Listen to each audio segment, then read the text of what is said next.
Hello, Edwina Murphy-Droomer here, founder of EUDAIMONIA, and this is number 20 in the Nutrition 101 series.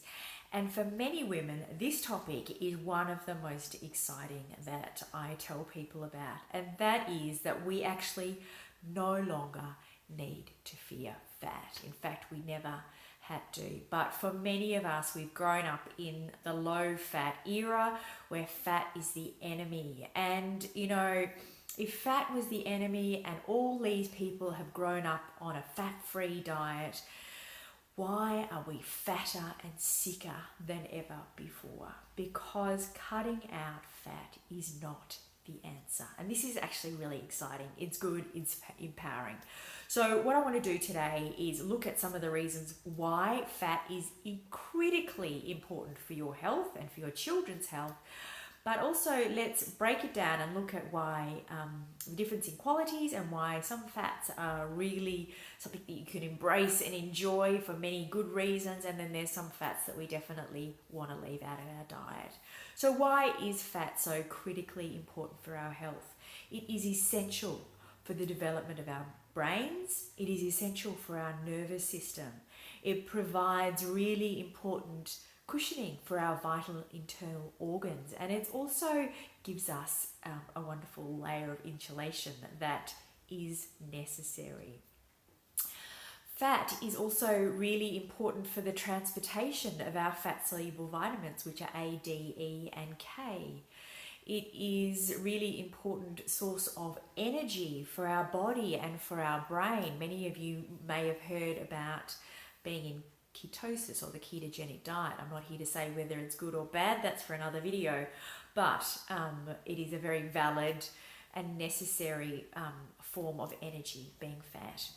Fat is in every membrane, every membrane cell membrane, I'll get it right eventually, in our bodies. So it's really critical for the health of our cells.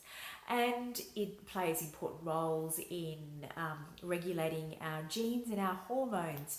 There's many reasons why fat is a very necessary ingredient in our diet, especially essential fatty acids. They're called essential because we need to consume them in order to get them. Our bodies don't make them. So let's have a look at which fats are really good and that you need to eat. And it goes back to, as I've harped on in so many videos before, about natural versus man-made, or the quality of it. So looking at natural fats first, these are the fats that are really good for us. We can start off with some saturated fats. Yes, they're not so evil after all, which is exciting. Saturated fats are solid at room temperature. Things like coconut oil, butter, ghee, lard. Yes, lard is great for cooking with. You skim it off the top of your bone broth, and when your bone broth goes in the fridge, it goes hard, the fat solidifies on top. Take this off and use it for cooking. It's perfect. For thousands of generations, people used to use lard for cooking because it's really good.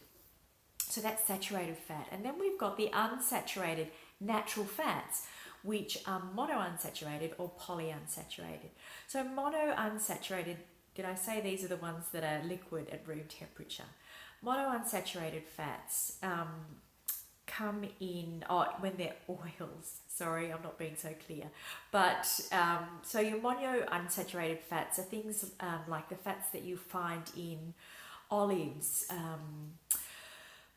Avocados are a fantastic source of monounsaturated fats in your nuts and seeds. These are really good foods. And then you've got your polyunsaturated fats, which are most people know as your omega-3 and omega-6. So these are in fatty fish, in flax seeds, in walnuts. So and also inchi oil, which I've spoken about before, is a fantastic source of these omega-3 essential fatty acids.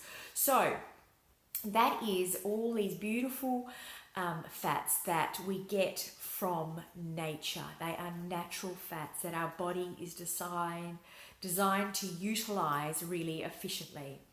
There is one thing that I wanted to touch on, and that is the saturated fat that comes from animal sources. It is really important to make sure that they are organic sources of meat, because as animals, and we're animals too, we store lots and lots of toxins in our fat. And this happens as well with animals. So if we eat that and they've been treated with antibiotics and all sorts of other chemicals, then we're going to be eating those the residues from those chemicals. So that's really worth noting. So which are the scary fats? Which are the ones that we really want to avoid? Well, trans fats are probably one of the most evil foods that are currently in our diet, and it is equivalent to smoking, and they are killing people. They are causing cancer and coronary heart disease and all number of illnesses. The FDA, I think it was just last year, have started to take steps to remove these trans fats from our diet, and these are when you see something that's labeled with partially hydrogenated oils, these are trans fats, and they are used in many restaurants for frying foods and for cooking. They are what you will find in many highly processed cakes, biscuits, pastries, things like that, that are pumped out and not homemade with beautiful natural ingredients. So they are the non-food items, things like margarine, that really are very toxic to your health and well worth avoiding.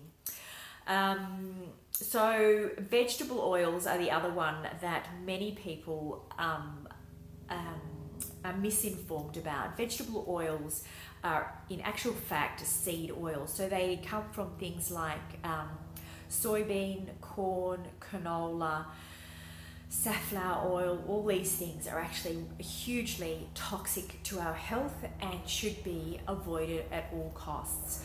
They are extracted using very unnatural methods. It's very difficult to get the oil out of these things, but they are grown in enormous monoculture properties, thousands and thousands of acres, and that is why we find things like soy and corn in just about everything, from personal care products to every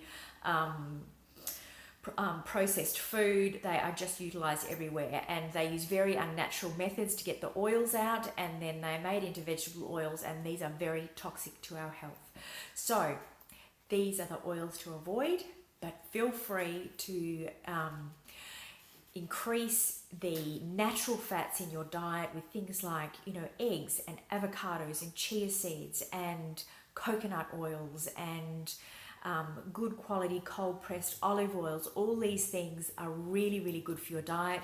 They will help you, in actual fact, to lose weight. And most people find this result happens because you need to eat a lot less food if you include fat in your diet. It provides your body with a much greater sense of satiety. You will feel fuller for longer, requiring you to snack less and eat smaller meals. So it's an absolute win-win to include these beautiful natural fats in your diet.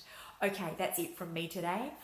Bye for now. Make sure you subscribe to the Nutrition 101 series or subscribe to my channel, and I will see you again in the next video. Okay, bye from me for now.